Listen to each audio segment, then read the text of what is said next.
penalties can be as high as 50% or more. Jeff Boger received a notice in the mail this week that stopped him in his tracks. Having something due in 3 weeks is like, wow.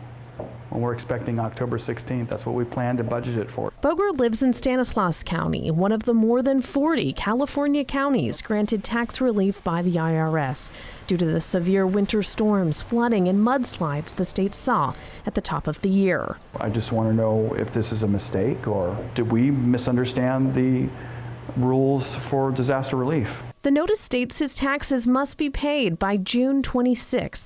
Despite the extension announced in January that gave people in impacted areas until October to file and pay. This is very disturbing and troubling to me, exactly how this was crafted and the timing of this, and it's not clear to me why it came out when it did. While awaiting word back from the IRS about why exactly the note went out and what this means for taxpayers, we spoke with Denise Melhern, a CPA in Sacramento County. She says she's also getting calls with similar questions. I let the customers know if you're in California and if you're in an affected county, you have until the extended deadline of October 16th.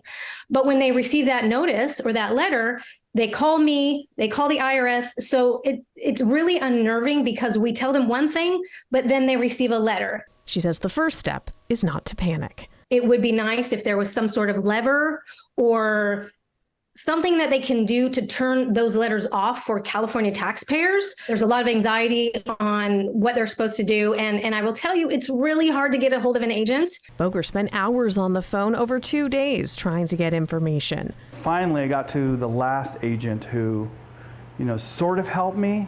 Said, Mr. Boger, it's logged into your account that you're under disaster relief.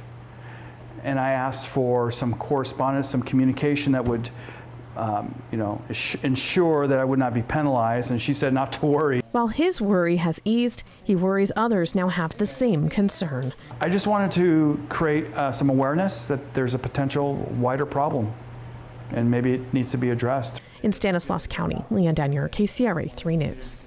And we did reach out to the IRS today, but have not heard back.